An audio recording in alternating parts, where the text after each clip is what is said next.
Estimados hermanos, bienvenidos a la clase de la escuela dominical correspondiente a la semana del 13 al 19 de marzo. Nuestra clase se titula Yo os haré descansar y vamos a estudiar los capítulos 11 y 12 del libro de Mateo y el capítulo 11 del libro de Lucas. Como hemos escuchado, hermanos, en el título, esta clase es muy hermosa. Yo os haré descansar.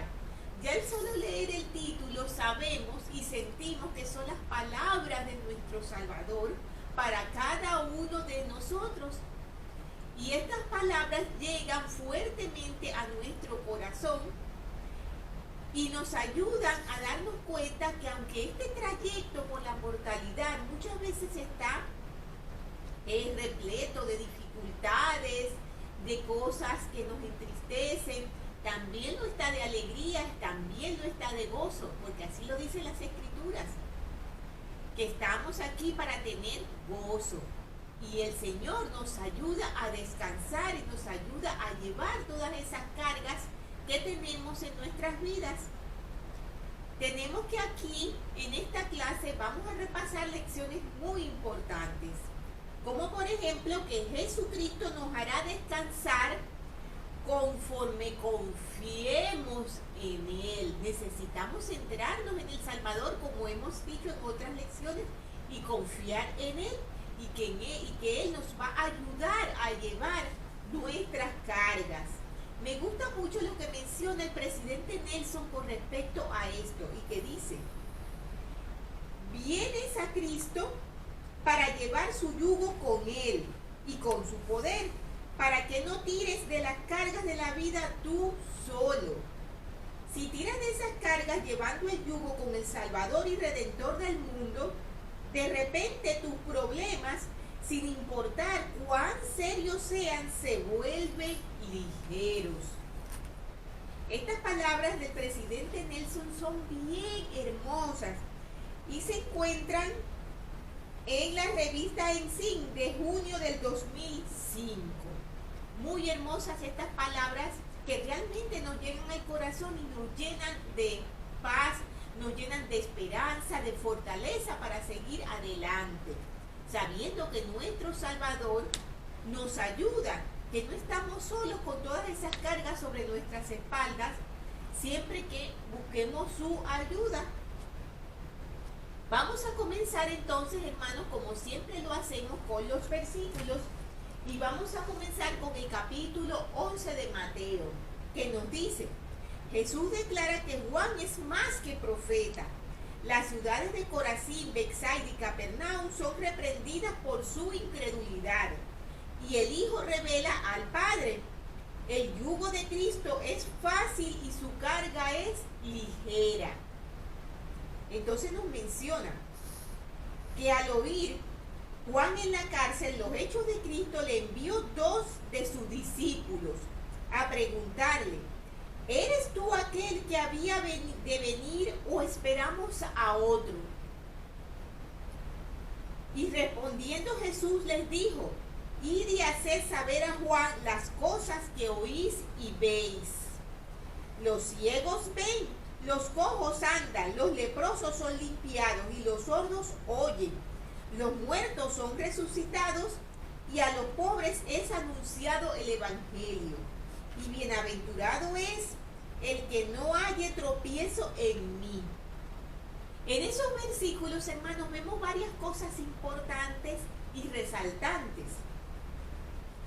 Vemos que el Salvador no les dijo a los discípulos de Juan que Él era el Salvador del mundo, que Él era el Hijo de Dios.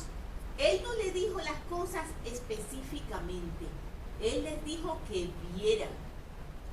Él les dijo que le dijeran a Juan todo lo que el Salvador estaba haciendo, que le dijera todas las cosas que oís y veis. Es decir, el Salvador los instó a acompañarle y a ver lo que Él estaba haciendo, como nos dice a nosotros: venid y ver, ven y sígueme. Al hacerlo de esta manera, el Salvador procura que estos discípulos obtengan un testimonio. Y ese testimonio va a ir creado en su corazón por todas las cosas que ellos ven. Va a ser un testimonio buscado en ellos y no por palabras precisas y exactas que le diga el Salvador. Y esto era lo que buscaba Juan también cuando los envió allí, porque podemos preguntarnos, ¿es que acaso Juan dudaba de la divinidad del Salvador? Es que Juan el Bautista, a quien el Salvador, como veremos más adelante, también habla de que es un profeta muy especial, no sabía que él era Jesucristo.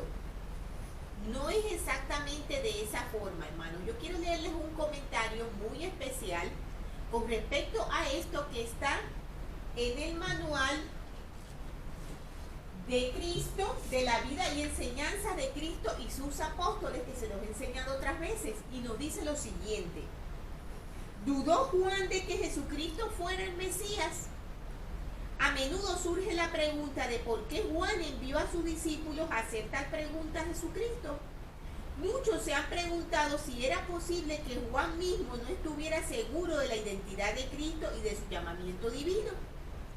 Sin embargo, debemos recordar que el último testimonio registrado de Juan fue dirigido a sus discípulos cuando ellos estaban preocupados por la creciente popularidad de Cristo. Juan les hizo recordar que él no era el Mesías y que ellos debían dejarlo y seguir al Señor.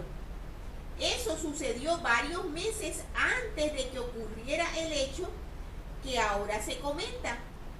Parece que una de las dificultades que sufrió Juan era la de persuadir exitosamente a sus discípulos para que lo abandonaran y se convirtieran en discípulos de Jesucristo, de quien él había dado testimonio.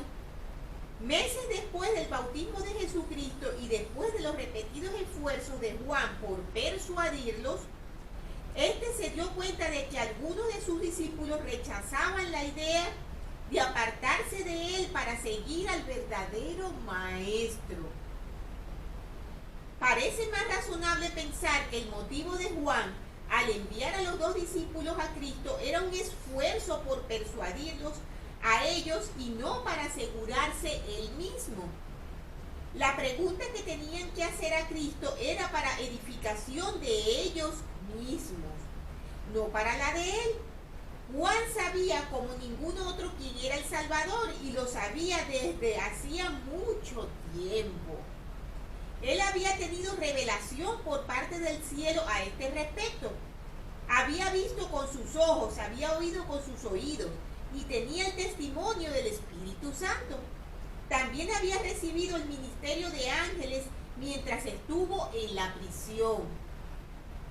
La respuesta más satisfactoria parece ser que Juan envió a sus discípulos para interrogar a Jesucristo acerca de su identidad, a fin de que ellos mismos se dieran cuenta finalmente de la verdad que Juan había estado testificando durante muchos meses.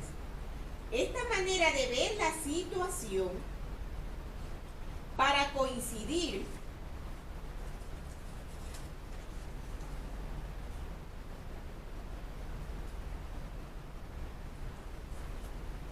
que se me pegó la página. Para coincidir con el conocimiento firme que Juan tenía del Redentor con su conocido testimonio dado a los discípulos, con el rechazo natural de sus discípulos en abandonarlos. Normalmente esto pasa, ¿verdad? Parece que cuando tenemos un líder nos negamos a seguir a otro, aunque se nos diga que debemos continuar con otra persona, o que en este caso, que es de vital importancia, no estaban siguiendo a cualquier persona, iban a seguir al Hijo de Dios, era quien tenían ellos que seguir, pero al parecer ellos estaban apegados a Juan el Bautista. Por eso nos mencionan aquí, nos recuerdan cómo en otras escrituras los discípulos le decían a Juan: mira que Jesús está haciendo esto, que Jesús está haciendo lo otro, como enojados de que Jesucristo hiciera otras cosas que según ellos pertenecían era a Juan. Entonces, tal vez convenga aclarar aquí que no había antagonismo entre Jesucristo y Juan. Ningún hombre tenía que rechazar y abandonar totalmente a Juan a fin de aceptar a Cristo. Pero él era el Hijo de Dios y Juan su profeta. No hay comparación entre los dos y Juan no quería que existiera ningún concepto errado entre sus propios asociados acerca de su posición en relación con su maestro. Este análisis entonces, hermanos, es muy explicativo y nos aclara esta duda, porque realmente yo misma cuando lo leí en un principio dije, qué extraño, Juan el Bautista no tiene un testimonio firme, fuerte acerca de la divinidad del Salvador. No puede ser. Aquí tenemos la respuesta muy bien explicada, hermanos. Vamos a continuar viendo lo que mencionan los versículos. Y nos dice lo siguiente, en el versículo 11 nos dice, de cierto os digo que entre los que nacen de mujer no se ha levantado otro mayor que Juan el Bautista. Eso lo dice el Salvador. Pero el más pequeño en el reino de los cielos mayor es que él. Si nosotros nos vamos a la nota al pie de página que hay en Doctrinas y Convenios 50:26, nos dice, el que es ordenado por Dios y enviado, este es nombrado para ser el mayor, a pesar de ser el menor y el siervo de todos, refiriéndose al Salvador. Vamos a comentar un poquito acerca de esto también. ¿Por qué se consideraba Juan uno de los profetas más grandes? Sus milagros no pueden haber constituido su grandeza. Primero, le fue confiada la divina misión de preparar el camino delante de la faz del Señor. ¿Quién jamás ha recibido cargo semejante antes o después? Nadie. Segundo, se le confió y le fue requerido efectuar la importante misión de bautizar al Hijo del Hombre. ¿Quién había tenido el honor de hacer esto? ¿Quién había tenido tan grande privilegio y gloria? Tercero, teniendo las llaves del poder, Juan era en esa época el único administración legal de los asuntos del reino que entonces se hallaba sobre la tierra, el único para ese momento.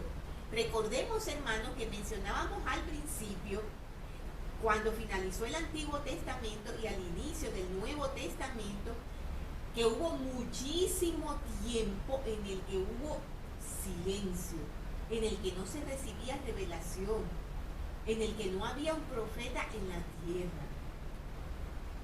Y la nueva revelación, el enviado especial para preparar la venida del Salvador fue Juan el Bautista, el único que tenía en ese momento la autoridad para poder realizar bautismo.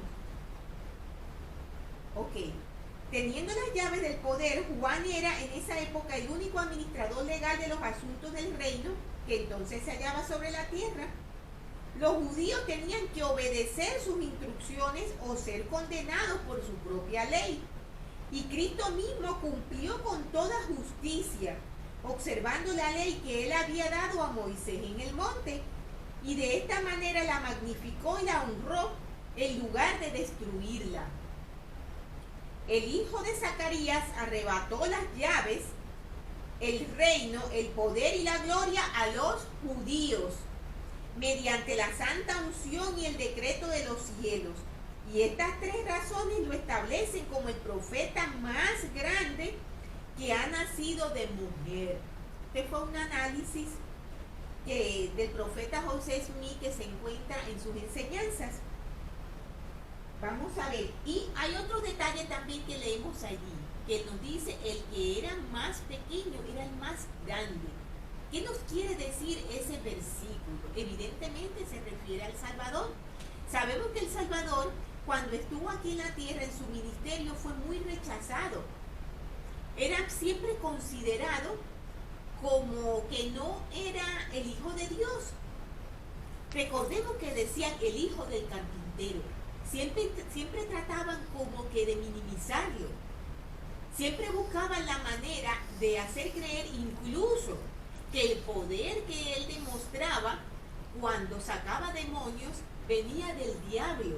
Hasta ese punto llegaron las dudas en contra del Salvador y el que no le creían. Por lo tanto, ahí lo consideraban menor, como el más pequeño, incluso menor que Juan el Bautista. Entonces nos dice, ¿a quién se refería Jesús cuando dijo el menor? En el versículo nos dice el más pequeño en el reino de los cielos. Se juzgaba a Jesús de tener el menor derecho al reino de Dios y consiguientemente el que menos merecía ser aceptado por ellos como profeta. Es como si hubieran dicho, aquel que entre vosotros es considerado el más pequeño es mayor que Juan, es decir, yo. Era como si el Salvador dijera eso.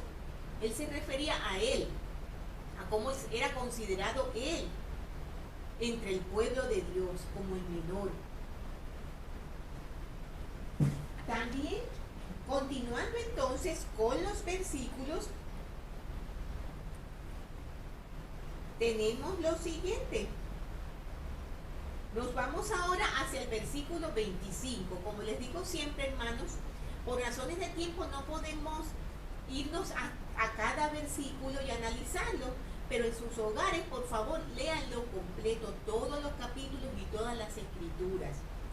En aquel tiempo, respondiendo Jesús dijo, te alabo, Padre, Señor del cielo y de la tierra, porque has escondido estas cosas de los sabios y de los entendidos, y las has revelado a los niños. Si nosotros nos vamos a las notas de pie de página, nos sale Doctrinas y Convenios 133 del 57 al 58, y nos dice lo siguiente.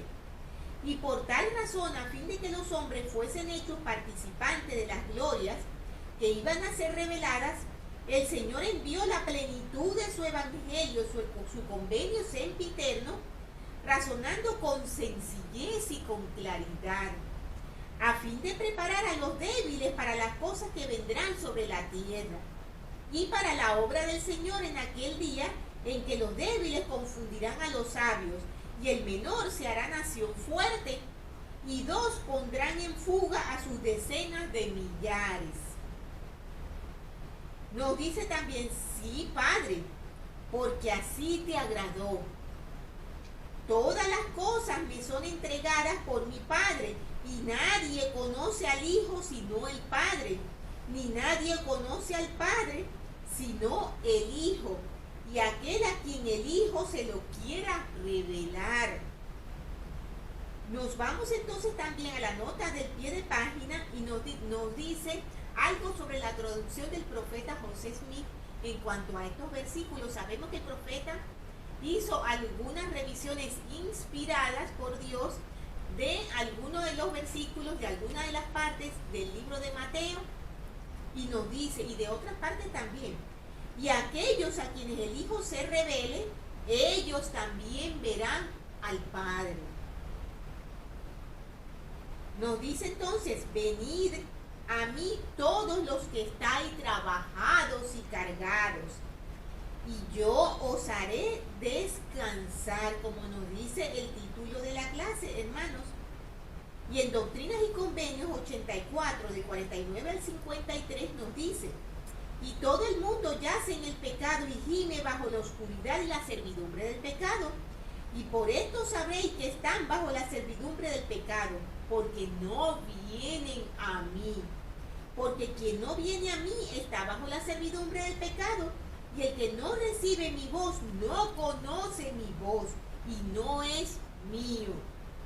Y de esta manera podréis discernir a los justos de los inicuos, y saber que el mundo entero gime bajo el pecado y la oscuridad ahora mismo. Entonces nos dice, llevad mi yugo sobre vosotros y aprended de mí, que soy manso y humilde de corazón, y hallaréis descanso para vuestras almas, porque mi yugo es fácil y ligera mi carga. Y nos lleva a una nota al pie de página para el libro de Juan, primero de Juan 5:3, que dice: pues este es el amor a Dios, que guardemos sus mandamientos, y sus mandamientos no son gravosos. Eso es, hermano, lo que nos quiere hacer creer el mundo, que el Señor nos ha dado mandamientos para mantenernos atados, para mantenernos sujetos por un afán de tenernos dominados. Eso es lo que nos hace creer al mundo, que nos tienen limitados. Pero sabemos, hermanos, que el yugo es fácil y ligera es la carga, porque el Señor nos va a ayudar a llevar todas nuestras dificultades, y los mandamientos no son más que nuestra protección y el amor de nuestro Padre Celestial para cuidar de cada uno de nosotros, además de ser los pasos y la guía para que nosotros podamos avanzar y progresar en esta vida mortal, y podemos entonces alcanzar el gran galardón, que es la vida eterna, morando con nuestro Padre Celestial, nuestro Salvador Jesucristo y todos nuestros seres queridos. Vamos entonces a hacer algunos comentarios acerca de esto que hemos mencionado en Mateo 11, que son bien importantes. Tenemos, por ejemplo, que en Mateo 11, hermanos, del 20 al 24, que no lo hemos leído todo, pero nos habla del infierno, ¿verdad? Yo les pido por favor que lo lean en su casa, porque él está hablando de algunas ciudades que no, aun viendo todo lo que él hacía, no quisieron aceptarle, no quisieron recibirle, lo rechazaron completamente y no creyeron en él. Entonces, nos podemos preguntar, y esa es una pregunta que muchas veces nos hacemos, hermanos, ¿verdad? Y que hemos escuchado: ¿de verdad existe el infierno? ¿Qué es el infierno? ¿De verdad nos vamos a quemar todos aquellos que desobedecemos y que hacemos cosas malas en nuestra vida mortal? La iglesia enseña que hay un lugar llamado infierno. Naturalmente no creemos que todos los que no reciban el evangelio irán finalmente al infierno. No creemos que el infierno sea un lugar en el cual los malvados son quemados para siempre. Sin embargo, el Señor ha preparado un lugar para todos los que van a ser castigados eternamente a causa de la violación de sus leyes. Tenemos que naturalmente los que entren en el reino celestial, sabemos que hay 3 reinos de gloria: el celestial, el terrestre y el celestial. Naturalmente los que entren en el reino celestial y los que entren en el reino terrestre tendrán el castigo eterno, que vendrá a ellos sabiendo que podían, si hubieran guardado los mandamientos del Señor, haber regresado a su presencia como hijos e hijas. Y esto será un tormento para ellos, y en ese sentido será un infierno. Y es realmente, hermanos, algo aterrador, por decirlo de alguna manera. Quizás ahora no lo veamos así. Quizás ahora, dentro de las cosas que nos ofrece el mundo, dentro de los placeres momentáneos, dentro del disfrute, no pensamos en esa posibilidad. Y el adversario y los mensajes que nos dan los tiempos nos dicen que tal vez eso no va a pasar, que tal vez no existe esa otra vida y solo existe esta. Hemos escuchado eso muchas veces, ¿verdad? Pero pongamos el ejemplo de algo terrenal, que me gusta hacerlo así porque a veces es como entendemos un poco más estas cosas. A veces, cuando dejamos de hacer algo y nos damos cuenta más adelante de todo lo que podíamos haber obtenido, por ejemplo, cuando dejamos de estudiar algo que hubiera sido de gran provecho en nuestras vidas, Y luego más adelante nos damos cuenta de cuán bien habríamos estado si hubiésemos aprovechado el tiempo y hubiéramos estudiado. Pensamos, ¿por qué no lo hice? Si ya estamos en una vejez avanzada y ya no podemos hacerlo, o tenemos algún problema de salud, nos arrepentimos profundamente, ¿verdad?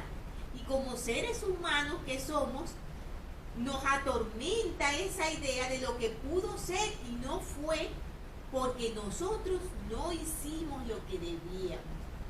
Ahora, imagínense en ese sentimiento multiplicado millones de veces al saber que ese efecto en el que estemos va a ser por las eternidades y que hubiéramos podido cumplir ahora, hubiéramos podido hacer lo que se nos requería, que no era tan cargoso ni tan gravoso como nos dicen las escrituras, y sin embargo no lo hicimos y ahora no podemos tener ese galardón.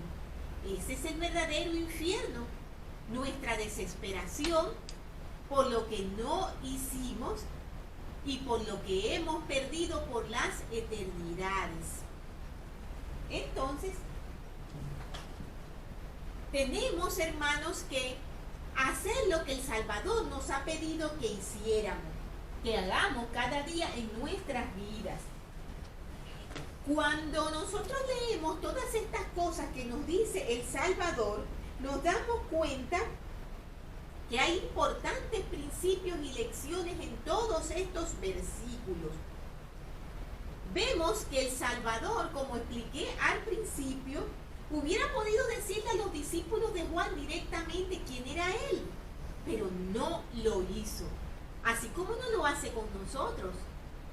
Él no va a bajar directamente y se nos va a poner al frente y nos va a decir, yo soy tu Salvador Jesucristo y tú debes creer en mí. Él no va a hacer eso. En cambio, él invitó a meditar en sus obras a los discípulos de Juan y luego volver a Juan y testificar de las cosas que había oído y visto hacer a Jesús. Y esa es la invitación que él nos extiende a nosotros, que nosotros mismos obtengamos nuestro testimonio. Podemos entonces aprender que cuando tratamos de aprender de Jesucristo y al testificar de Él, nuestro propio testimonio puede fortalecerse. Aquí dice que en Mateo 11, del 7 al 27, se registra que después que los dos discípulos se fueron, Jesús le dijo a la multitud que Juan el Bautista era el profeta escogido para preparar el camino para el Mesías. Jesús condenó a quienes lo rechazaban, a él y a Juan el Bautista, a pesar de haber presenciado claras evidencias de la divinidad de Jesús, que fue lo que mencionamos en los versículos anteriores que les dije que leyeran en su hogar con detenimiento, todas esas ciudades que no quisieron creer en ello. Cuando Jesús trataba de ayudar, mejor dicho, ayudaba a las personas que tenían demonios adentro, él era condenado por eso, se recuerda, lo hemos leído en muchos versículos.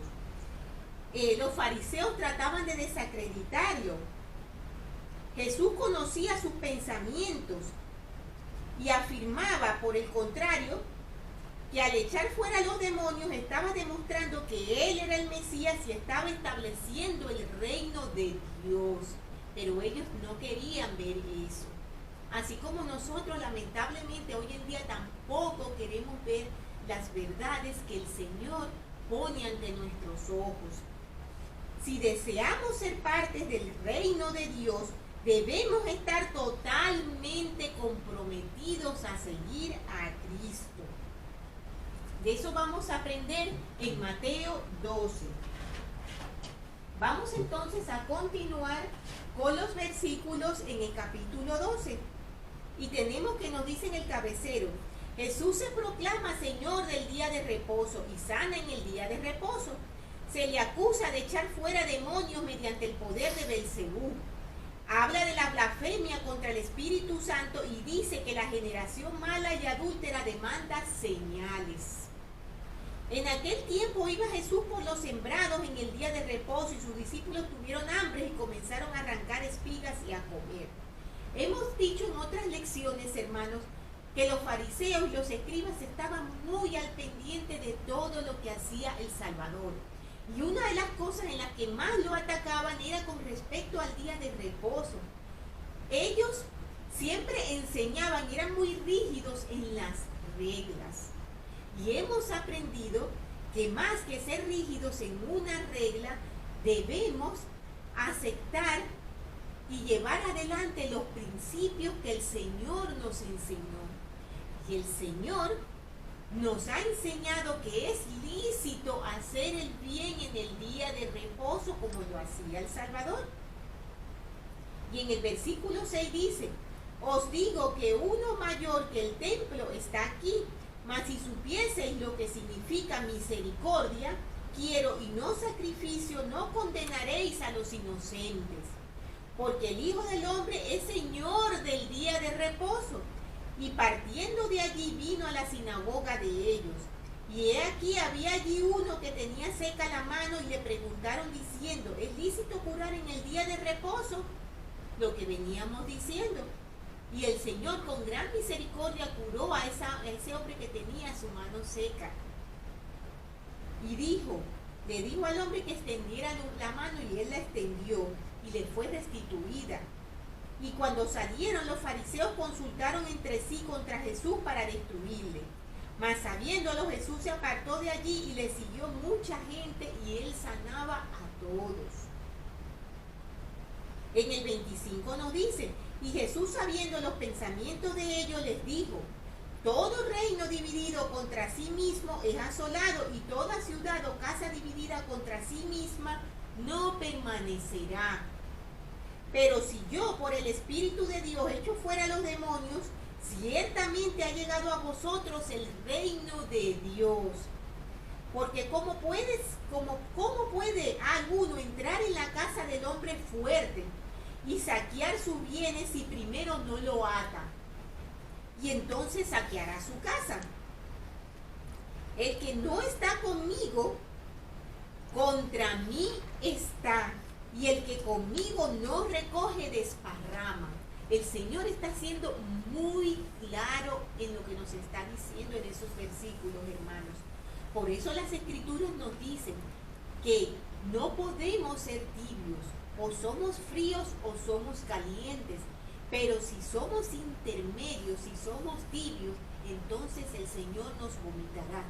Si no estamos con Él, estamos en su contra. Así de sencillo. Ahora vamos a leer algo un poco con respecto a esto que es tan importante, a ese estado intermedio en el que muchos a veces no nos damos cuenta que estamos y que es tan peligroso, hermanos. Porque cuando nosotros entramos en las aguas del bautismo y hacemos convenio con el Señor, nosotros damos un paso hacia adelante. Nosotros entramos a un terreno muy especial. Nosotros entramos al reino de Dios. Y cuando nosotros entramos al reino de Dios, no podemos salir de él. ¿Estamos o no estamos? Es así, aunque suene difícil de entender muchas veces, nosotros no podemos salir de esa parte en donde estamos, porque al salir ya estamos alejándonos de Dios. No hay un punto intermedio. Por tanto os digo, todo pecado y blasfemia será perdonado a los hombres, pero la blasfemia contra el Espíritu no le será perdonada. Y a cualquiera que hable contra el Hijo del Hombre le será perdonado, pero a cualquiera que hable contra el Espíritu Santo no le será perdonado, ni en este siglo ni en el venidero. O hacer el árbol bueno y su fruto bueno, o hacer el árbol malo y su fruto malo, porque por el fruto se conoce al árbol. Generación de víboras, ¿cómo podéis hablar lo bueno siendo malos?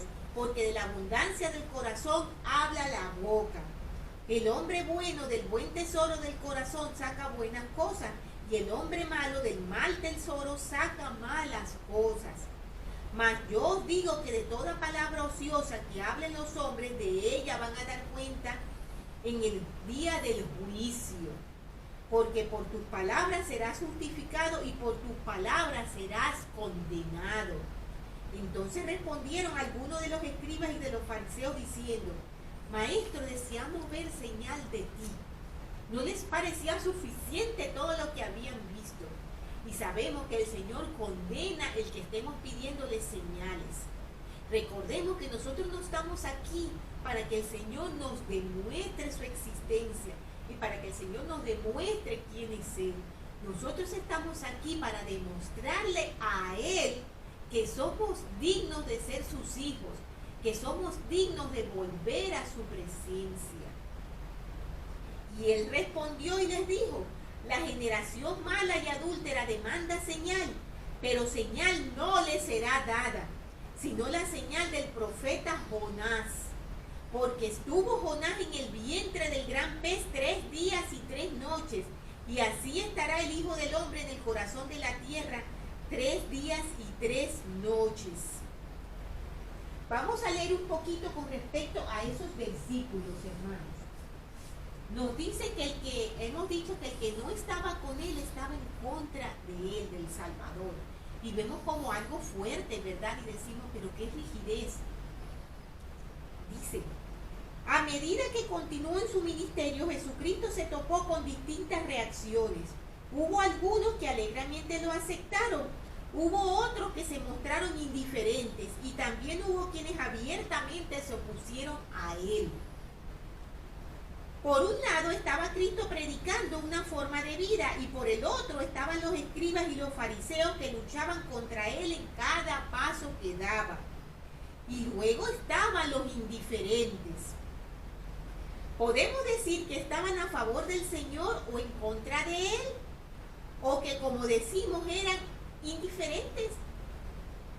Quiero dirigir vuestra atención al hecho de que los indiferentes no guardaron los mandamientos y por su desobediencia y por su indiferencia animaron a otros a ser indiferentes.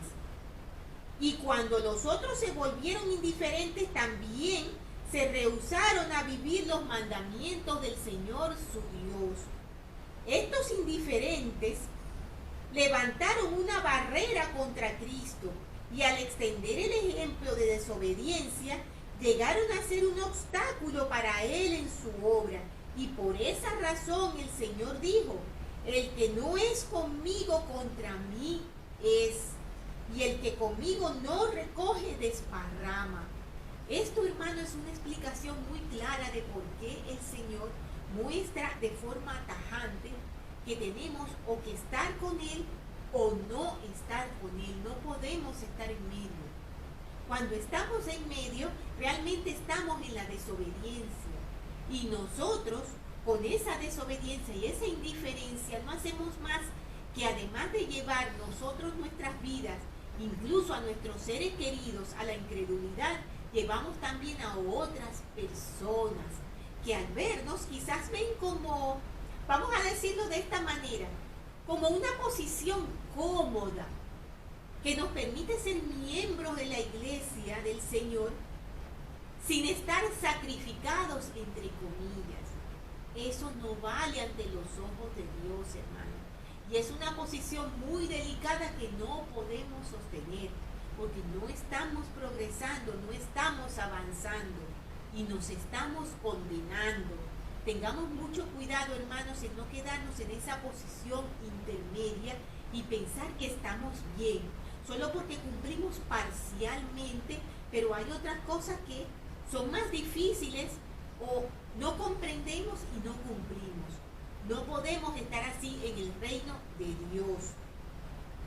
También habló el Salvador acerca del pecado contra el Espíritu Santo. Eran palabras muy fuertes, ¿verdad? Y decían que esto no era perdonado ni en esta vida ni en la eternidad. Para pecar contra el Espíritu Santo, el individuo debe rechazar el conocimiento que ha recibido del Espíritu Santo. Como escribió el profeta José Smith, tiene que decir que el sol no brilla cuando lo está mirando. El elder Joseph Fielding Smith escribió lo siguiente en cuanto a la certeza del conocimiento revelado por el Espíritu y la gravedad de negarlo. El testimonio del Espíritu es tan grande y las impresiones y revelaciones de la verdad divina son reveladas con tanta fuerza que el receptor se hace poseedor de una convicción de la verdad, la cual jamás puede olvidar. Por lo tanto, cuando una persona es iluminada una vez por el Espíritu, al punto de que recibe conocimiento de que Jesucristo es el unigénito de Dios en la carne, y se vuelve y lucha contra el Señor y su obra, lo hace contra la luz y testimonio que ha recibido mediante el poder de Dios.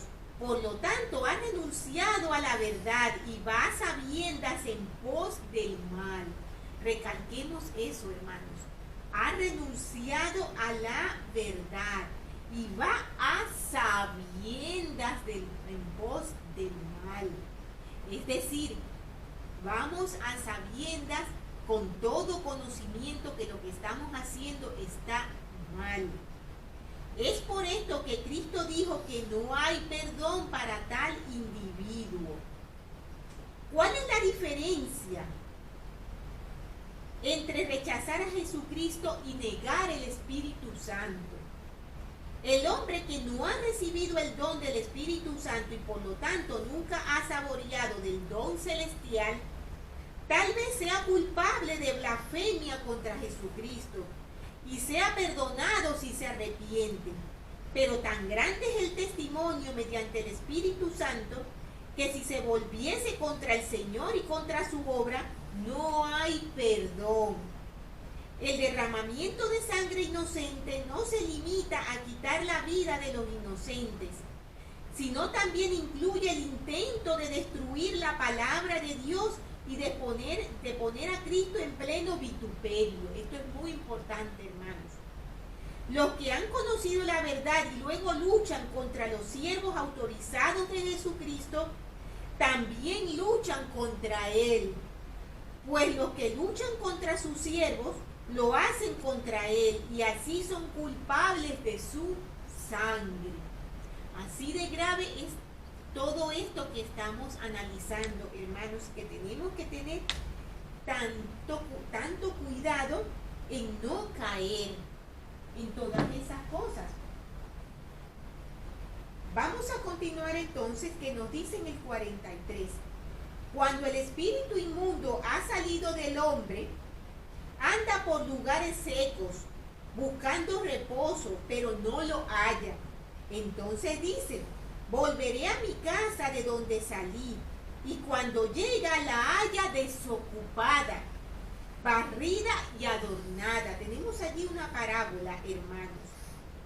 En el 43, cuando nos vamos al pie de página, nos vamos a la traducción de José Smith, que dice, en el versículo 43, nos dice: entonces vinieron algunos de los escribas y le dijeron: maestro, está escrito que todo pecado será perdonado, pero vosotros decís: al que hable contra el Espíritu Santo no le será perdonado. Y le preguntaron diciendo: ¿cómo puede ser esto? Y él les dijo: cuando el espíritu inmundo ha salido del hombre, anda por lugares secos buscando reposo, pero no lo halla. Pero cuando el hombre habla contra el Espíritu Santo, entonces dice: volveré a mi casa de donde salí, y cuando llega la halla desocupada, barrida y adornada, porque el espíritu bueno le deja abandonado a sí mismo. Algo muy fuerte, hermanos. Es una parábola lo que da el Salvador allí, que tiene gran significado. Entonces, dice en el 45, va y toma consigo otros 7 espíritus peores que él, y entran y moran allí, y son peores las cosas últimas de aquel hombre que las primeras. Así también acontecerá en esta generación mala. Porque todo aquel que hace la voluntad de mi Padre que está en los cielos, ese es mi hermano y hermana y madre. Estas palabras del Salvador son muy hermosas, hermanos. somos parte de nuestro Salvador Jesucristo, somos de su familia. Cuando hacemos la voluntad de su Padre, como nos dice aquí, de nuestro Padre Celestial, Él nos considera miembros de su familia, su hermano. Vamos a leer algo con respecto a esto que hablamos de la casa barrida y limpia, con respecto a lo que significa esta importante parábola que el Señor explicó aquí. Como habíamos mencionado antes, si deseamos ser parte del reino de Dios, tenemos que estar totalmente comprometidos a seguir a Cristo. Jesús afirmó que sus buenas obras eran evidencia de que Él era Dios y no un demonio. También les advirtió a los fariseos que Dios los tendría por responsables de sus palabras acusadoras. Entonces algunos de los escribas y fariseos pidieron señal, y Jesús les reprendió por demandar señales y por no ver que Él era mayor que cualquier profeta o rey anterior en Israel. El Señor también condenó al demandar señales en nuestra época y enseñó que la fe no viene después de señales. El profeta José Smith explicó acerca también, que sobre eso leímos, acerca del pecado que cometemos cuando vamos en contra de todo ese conocimiento que hemos recibido a través del Espíritu Santo. Algunas veces los santos de los últimos días están preocupados acerca del pecado de negar el Espíritu Santo o blasfemar contra él. El presidente Kimball enseñó: el pecado contra el Espíritu Santo requiere tal conocimiento que es manifiestamente imposible que el miembro común cometa tal pecado. Entonces, vamos ahora con esta parábola tan especial que dio el Salvador cuando el espíritu inmundo sale del corazón de una persona. Vamos a ubicarnos, hermanos, en la parte de lo que son las tentaciones, cuando estamos luchando contra algo malo y nos arrepentimos y tratamos de sacar todo eso de nuestro corazón. Vamos a ponernos en ese contexto. El presidente Kimball reflexiona sobre la forma en la que el hombre de la parábola del Salvador puede ser como alguien que se está esforzando por resistir la tentación. Y nos dice el presidente Kimball, escuchen con atención: el diablo sabe dónde tentar, dónde asestar sus golpes fatales. Él halla el sitio vulnerable, donde uno previamente fue débil, es donde más fácilmente puede ser tentado la siguiente vez. Al abandonar el pecado, uno no solamente puede desear condiciones mejores, sino que debe causarlas. No solo debe estar seguro de que ha abandonado el pecado, sino que ha alterado las situaciones que rodean el pecado. Debe evitar los lugares, condiciones y circunstancias donde se efectuó el pecado, porque estos podrían incubarlo de nuevo con suma facilidad. Debe abandonar a las personas con quienes se cometió el pecado.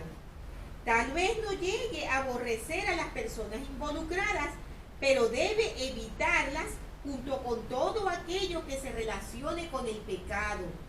Debe eliminar cualquier cosa que pueda despertar en él recuerdos de lo pasado. ¿Significa esto que el hombre encuentra su vida vacía por un tiempo? Las cosas que lo atraían y que lo intrigaban y ocupaban sus pensamientos han desaparecido, y un reemplazamiento adecuado todavía no ha llenado ese hueco. Esta es la oportunidad de Satanás. Muchos de los que han abandonado sus hábitos malos han descubierto que la sustitución es parte de la respuesta y han vencido un hábito malo reemplazándolo con un hábito bueno o inofensivo.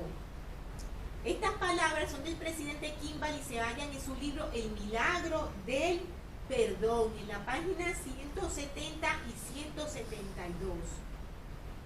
Un principio que podemos aprender de la parábola del Salvador es que podemos repeler las malas influencias después de haberlas sacado de nuestra vida al reemplazarlas con rectitud. Y en el libro Leales de la Fe nos dice lo siguiente, que es muy importante. No basta con simplemente tratar de resistir el mal o desechar el pecado de tu vida, sino que debes llenarla con rectitud y participar en actividades que te otorguen poder espiritual. Sumérgete en las Escrituras, ora a diario pidiendo al Señor que te dé más fortaleza de la que podrías obtener por ti mismo. En ocasiones ayuna para pedir bendiciones especiales. Una obediencia total te brinda todo el poder del Evangelio en tu vida, incluso mayor fortaleza para superar tus debilidades. Dicha obediencia comprende acciones que quizás inicialmente no pensabas que formaban parte del arrepentimiento, como asistir a las reuniones, pagar el diezmo, prestar servicio y perdonar a los demás.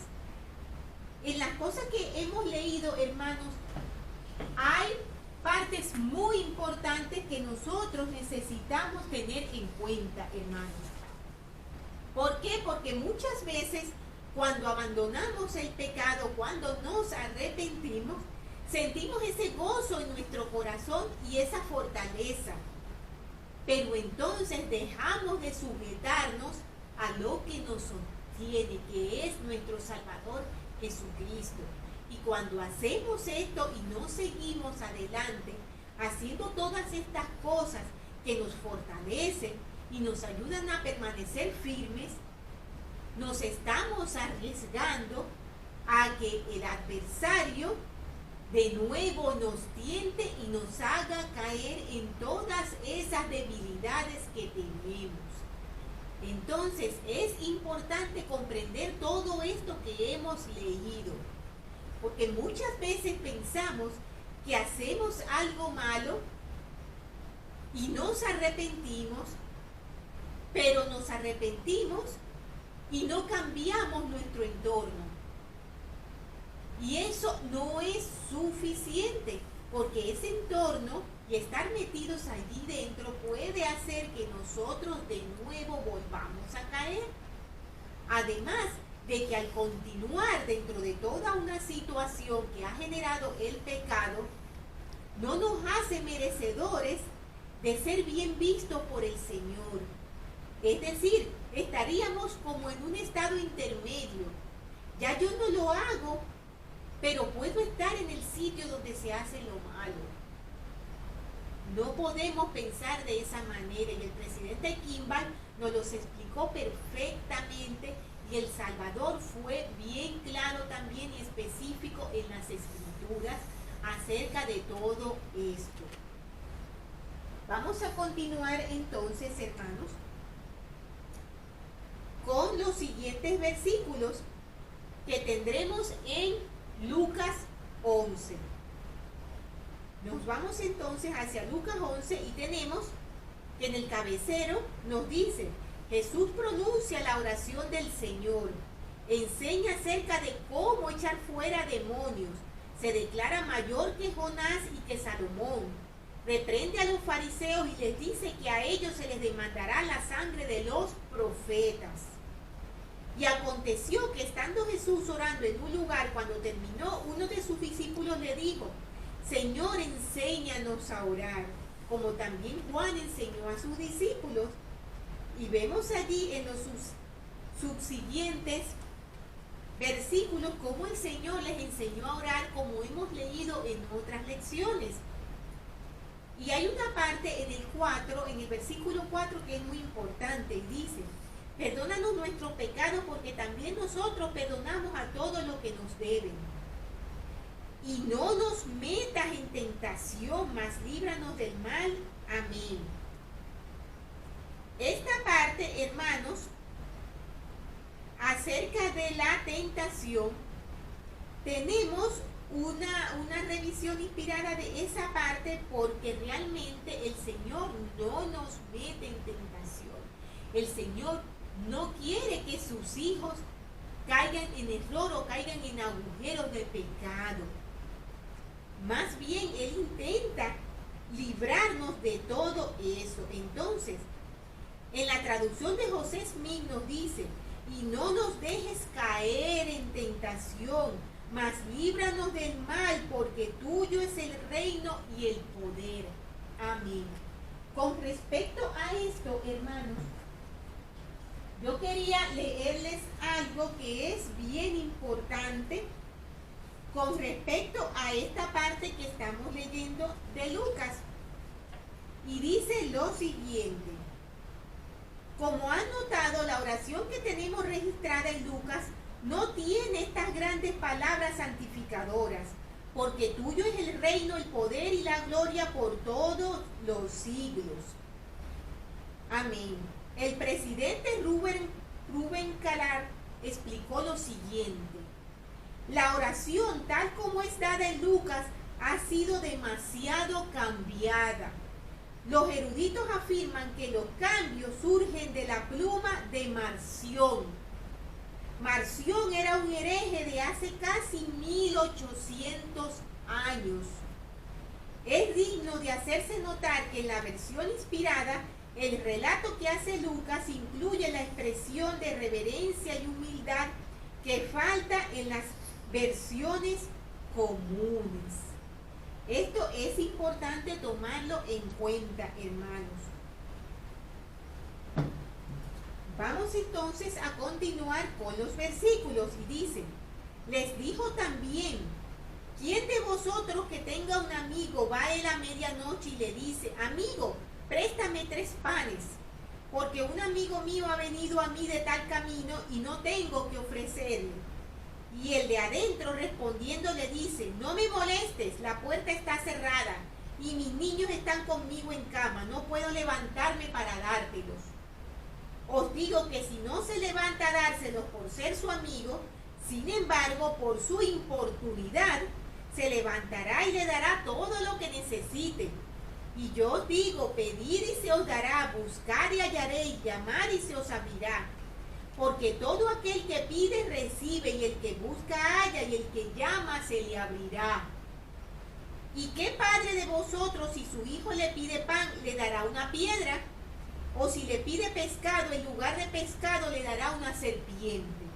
O si le pide un huevo, le dará un escorpión. Pues si vosotros, siendo malos, sabéis dar buenas dádivas a vuestros hijos, ¿cuánto más vuestro Padre Celestial dará el Espíritu Santo a los que se lo pidan? Cuando el hombre fuerte y armado guarda su casa en paz, cuando el hombre fuerte y armado guarda su casa, en paz está lo que posee. Pero si viene otro más fuerte que él y le vence, le quita todas sus armas en que confiaba y reparte sus despojos. El que no está conmigo contra mí está, y el que conmigo no recoge desparrama. Vemos allí de nuevo esas importantes palabras del Salvador. Quería mencionar entonces acerca de esta parábola y lo que ella significa. Algunos consideran la parábola difícil de aplicar, en vista de que se relaciona con el aspecto egoísta de la naturaleza humana. El elemento amante de la comodidad y aparentemente se emplea para simbolizar la dilación intencional de Dios. Sin embargo, la explicación se aclara cuando se considera debidamente el contexto. Escuchen con atención. La lección que el Señor quiso enseñar fue esta: si el hombre, con todo su egoísmo y falta de inclinación para dar, le concede a su vecino lo que pide y sigue pidiendo para un propósito adecuado, a pesar de las objeciones y desprecios momentáneos, entonces con doble seguridad otorgará Dios lo que persistentemente se pide con fe y con un justo deseo. No existe ningún paralelo entre la egoísta negación del hombre y la prudente y benéfica detención de Dios. A fin de que la oración resulte eficaz, uno debe estar consciente de que hay verdadera necesidad de orar, así como verdadera confianza en Dios. Y el Padre en su misericordia a veces demora la concesión a fin de que la súplica sea más ferviente. De modo que según las palabras de Jesús, pues si vosotros siendo malos sabéis dar buenas dádivas a vuestros hijos, ¿cuánto más vuestro Padre Celestial dará el Espíritu Santo a los que se lo pidan? Sabemos, hermanos, que el Señor tiene la sabiduría infinita y que su tiempo es perfecto. No siempre nuestras peticiones son contestadas al instante. No siempre nosotros estamos orando fervientemente y con la suficiente fuerza, con la suficiente fe como para recibir lo que estamos pidiendo. Entonces, no se trata de que el Señor sea egoísta y que quiera que le supliquemos porque quiere vernos de rodillas, no. Todo tiene un propósito y Él siempre quiere lo mejor para nosotros. El postrer estado de aquel hombre viene a ser peor que el primero.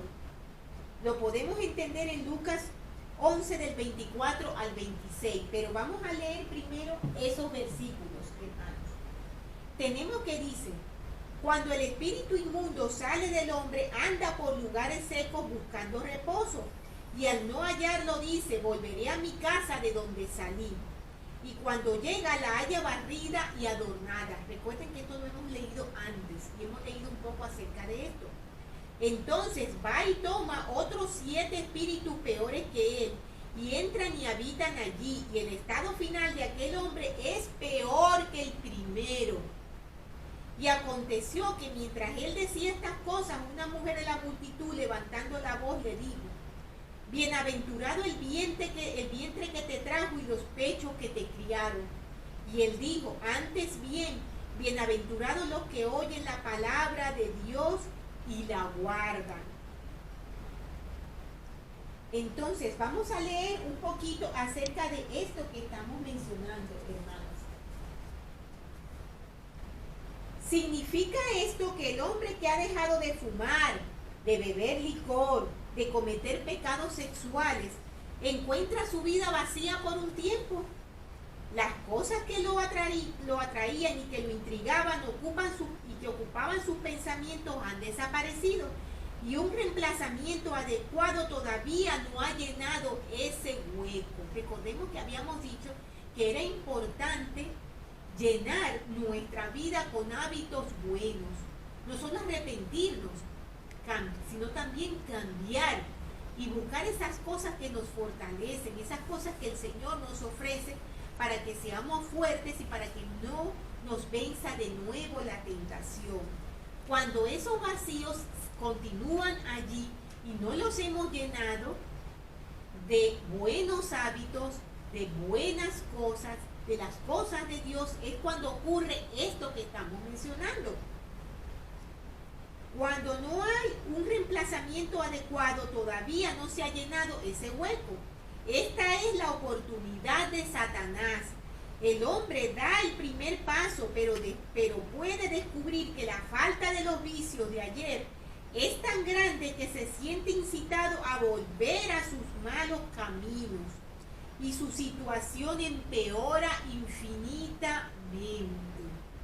Estas son palabras del presidente Kimball que se hallan en su libro El Milagro del Perdón, en la página 170. Tenemos que los hombres de Nínive se levantarán en el juicio con esta generación y la condenarán. Nos dicen en el versículo que está en el capítulo 11 de Lucas, el 32.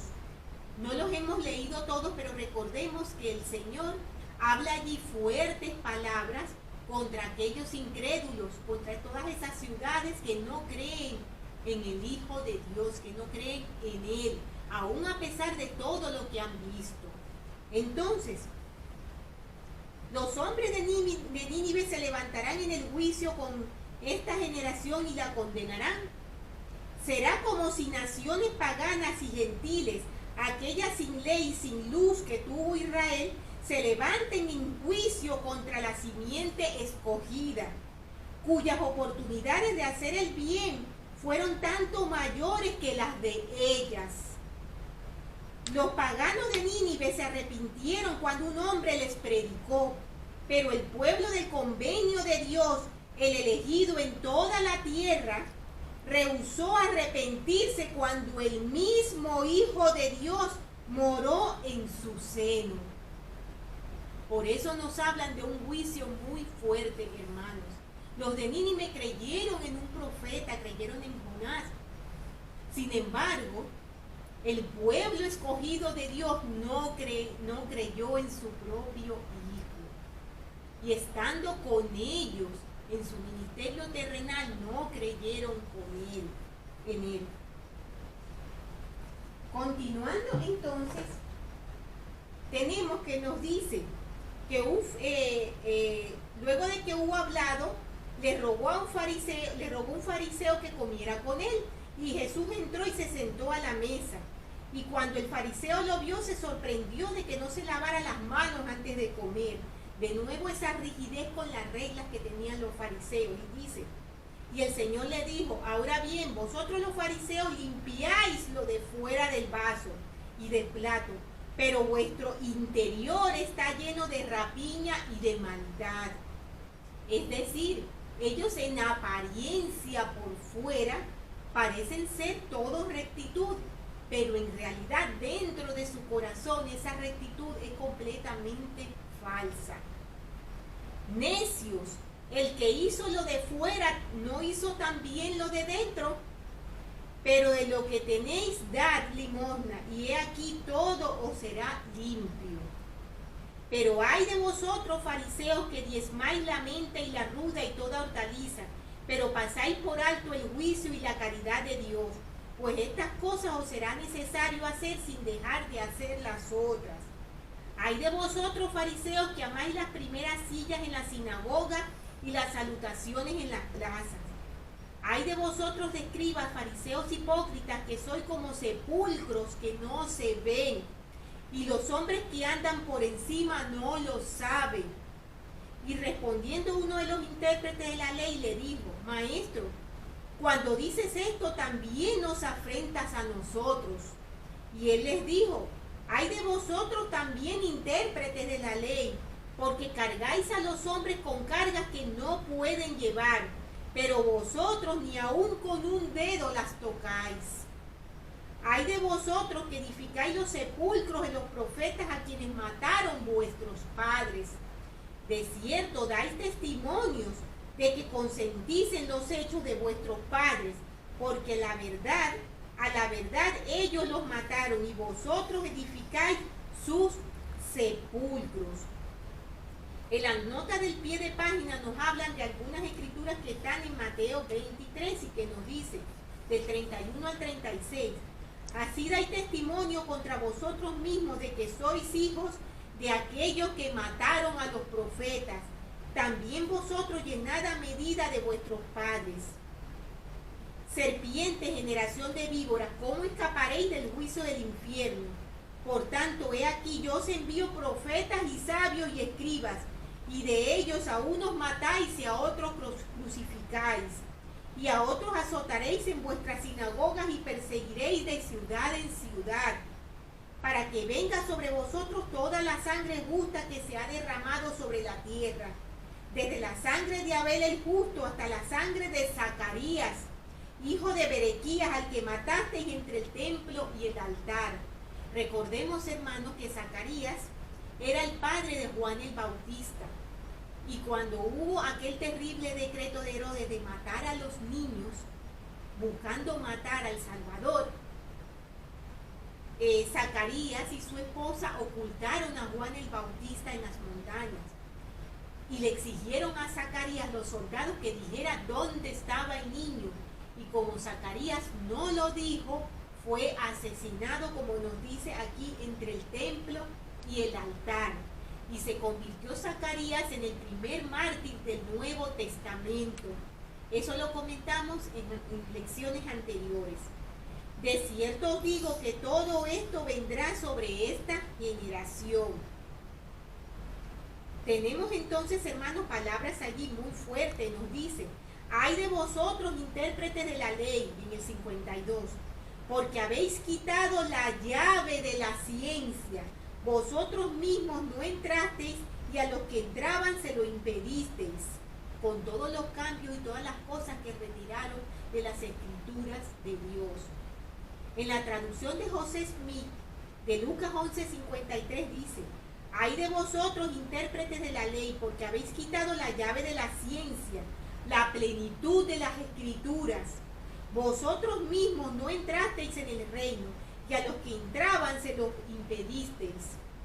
Y en Lucas 1, del 76 al 77 del Nuevo Testamento nos dice: tú, niño, profeta del Altísimo serás llamado, porque irás delante de la faz del Señor para preparar sus caminos, para dar conocimiento de salvación a su pueblo y para remisión de sus pecados, refiriéndose a Juan el Bautista.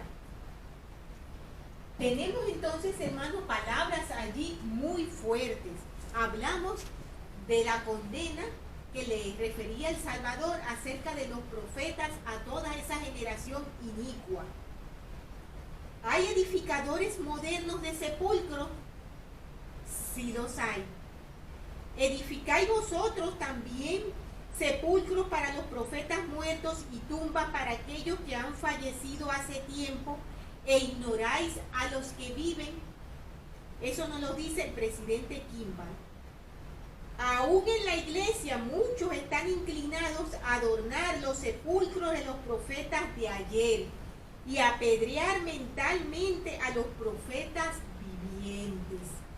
Hay que tener mucho cuidado porque esto tenía un significado muy fuerte, hermanos, y lamentablemente es así. Se nos hace muchas veces más fácil creer en los profetas antiguos que creer en nuestro profeta viviente. Y parece que reconocemos que los antiguos fueron llamados por Dios, pero dudamos del que tenemos hoy en día, o en cada una de las generaciones en lo que ha habido, no porque han habido profetas, sino que se niega la existencia de ellos o no se cree totalmente en ellos, pero sí en los antiguos. Jesucristo condena la pérdida de la plenitud de las escrituras, como mencionamos ahora. ¿Qué quiso decir Jesucristo con las palabras la llave del conocimiento?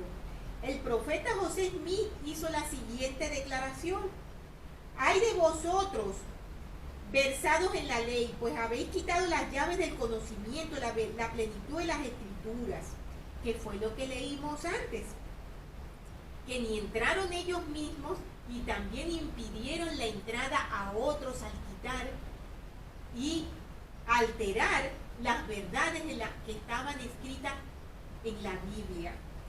El diablo desata la guerra contra las escrituras. Él las aborrece, pervierte el significado claro de ellas y las destruye en cuanto puede. A quienes prestan atención a sus tentaciones, incita a que las dejen de lado, las desestimen, cambien, corrompan, las alteren y las modifiquen. Consecuentemente, Jesucristo aquí está pronunciando un ay sobre aquellos que han contaminado y destruido las escrituras y que podían haber guiado e iluminado a los judíos. Esto es bien importante, hermanos. Todas estas cosas que nos dice el Señor. Tenemos, hermanos, que sobre esta parte que mencionábamos en un principio acerca de que nuestro Salvador nos hace descansar, yo les voy a recomendar que lean un mensaje del presidente Oaks, que es largo y no se lo puedo leer aquí evidentemente, pero se los voy a recomendar. Se llama Él sana a los que están cargados, por el elder Dallin H. Oaks, que hoy en día es uno de los consejeros de la presidencia general. Él nos dice: muchas personas llevan cargas pesadas, Algunas han perdido a un ser querido o deben cuidar de un discapacitado. Algunas han sufrido un divorcio, otros ansían un matrimonio eterno. Algunas se encuentran atrapadas en las garras de las sustancias o prácticas adictivas como alcohol, tabaco, drogas, pornografía. Otras tienen severas discapacidades físicas o mentales y algunas se enfrentan a la atracción hacia personas del mismo sexo. Otras experimentan terribles sentimientos de depresión o ineptitud. De una manera u otra, muchos llevan pesadas cargas. Nuestro Salvador nos extiende a todos esta amorosa invitación. Venid a mí todos los que estáis trabajados y cargados, y yo os haré descansar. Llevad mi yugo sobre vosotros y aprended de mí, que soy manso y humilde de corazón, y hallaréis descanso para vuestras almas. Porque mi yugo es fácil y ligera mi carga, como hemos leído en Mateo 11. Jesús sanó a muchas personas de enfermedades físicas, pero no negó la curación a aquellos que buscaban ser sanados de otros padecimientos. El Señor sabe, hermanos, todo lo que padecemos, lo conoce perfectamente porque Él pasó por cada una de todas esas cosas. Y Él puede ayudarnos, Él puede socorrernos. Y no solamente puede, quiere hacerlo. Está deseoso de que tomemos su mano y aceptemos su invitación. Y que llevemos su yugo y Él llevará nuestras cargas también. Y estas podrán ser más ligeras. No siempre vamos a obtener lo que pedimos. No siempre va a ser todo exactamente como estamos pidiéndole al Señor que sea. Aquí en este mensaje hay una parte de las Escrituras que me gustó mucho porque nos habla acerca del pueblo de Alma. Eso está en el libro de Mormón y nos dice: el pueblo de Alma se hallaba bajo el yugo de opresores inicuos. Cuando oraron para ser liberados, el Señor les dijo que con el tiempo los libraría, pero mientras tanto les aliviaría las cargas, de manera que no podréis sentirlas sobre vuestras espaldas, mientras estéis en servidumbre, y esto haré yo para que me seáis testigos, que yo, el Señor, visito a mi pueblo en sus aflicciones. En ese caso, esto lo tenemos en Osías 24:14. En ese caso, al pueblo no se le quitaron las cargas, sino que el Señor los fortaleció, de modo que pudieron soportar sus cargas con facilidad, y se sometieron alegre y pacientemente a toda la voluntad del Señor. La misma promesa y el mismo efecto se aplican a ustedes, madres que son viudas o divorciadas, a las personas solteras que se sienten solas, a los que cuidan a otros y se sienten cansados, y a los que tienen alguna adicción, y a todos nosotros, y a cualquiera que sea nuestra carga. Venid a Cristo, dice el profeta, y perfeccionaos en Él. Nos dicen en Moroni 10:32. A veces nos desesperamos también porque nuestras cargas son demasiado pesadas. Cuando parezca que la tormenta ruja en nuestras vidas, quizás nos sintamos abandonados y clamemos como los discípulos durante la tempestad, ¿se acuerdan? Maestro, no tienes cuidado que perecemos, decía en Marcos 4:38. En momentos como esos debemos recordar su respuesta. ¿Por qué estáis así amedrentados? ¿Cómo no tenéis fe? Nos dice en el versículo 40 de Marcos 4. Tengamos fe entonces, hermanos, como nos decía una de las lecciones. Confiemos y tengamos fe en el Salvador, y Él puede aligerar nuestras cargas. El amor, hermanos, que nos tiene el Salvador a nosotros es infinito. Nuestro Padre Celestial nos ama infinitamente, tanto así que mandó a su propio Hijo unigénito a salvarnos. Si nosotros queremos trabajar en la obra de Dios, si nosotros queremos agradar a nuestro Padre Celestial, si nosotros queremos progresar en esta vida mortal, nosotros necesitamos tener nuestro corazón lleno del amor puro de Cristo.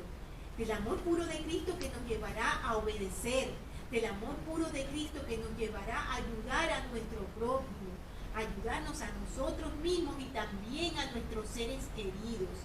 El presidente Ratas Benson dijo unas palabras muy especiales que yo las quiero mencionar para finalizar la clase y que dice lo siguiente: el mundo ignora demasiado el primero y gran mandamiento, amar a Dios, pero habla mucho de amar al hermano. Sin embargo, solamente aquellos que conocen y aman a Dios pueden amar y servir mejor a sus hijos, pues solamente Dios comprende plenamente a sus hijos y sabe qué es mejor para su bienestar. Por lo tanto, uno tiene que estar a tono con Dios para ayudar mejor a sus hijos. Por lo tanto, si deseáis ayudar al máximo a vuestros semejantes, entonces debéis considerar primero al primer mandamiento. Cuando fracasamos en anteponer el amor a Dios a todo, somos fácilmente engañados por hombres astutos que profesan un gran amor hacia la humanidad. Palabras muy sabias del presidente Benson, hermanos. Yo sé absolutamente y sin ninguna duda que esta es la iglesia verdadera. Yo sé, hermanos, que el trayecto por la vida mortal no es fácil y tampoco se supone que sea fácil. Nuestro progreso está en todas estas habilidades espirituales y temporales que logramos a través de las dificultades. Estas dificultades son llevaderas, son menos pesadas cuando nos allegamos a nuestro Salvador Jesucristo. Y no me cabe ninguna duda de que Él está allí para ayudarnos. Como he dicho otras veces, nuestro Salvador, nuestro Padre Celestial no están al principio, en la preexistencia y luego al final, en el juicio final. No, ellos están absolutamente a lo largo de todo el camino. Solo necesitamos reconocer su presencia, solo necesitamos reforzar nuestro fundamento espiritual y centrarlo en Cristo. Sé sin ninguna duda, hermanos, que hemos tenido profetas en esta tierra y que hoy en día también tenemos un profeta, un vidente y un revelador, que es el presidente Russell M. Nelson, un siervo autorizado y llamado por nuestro Padre Celestial para guiarnos en estos tiempos.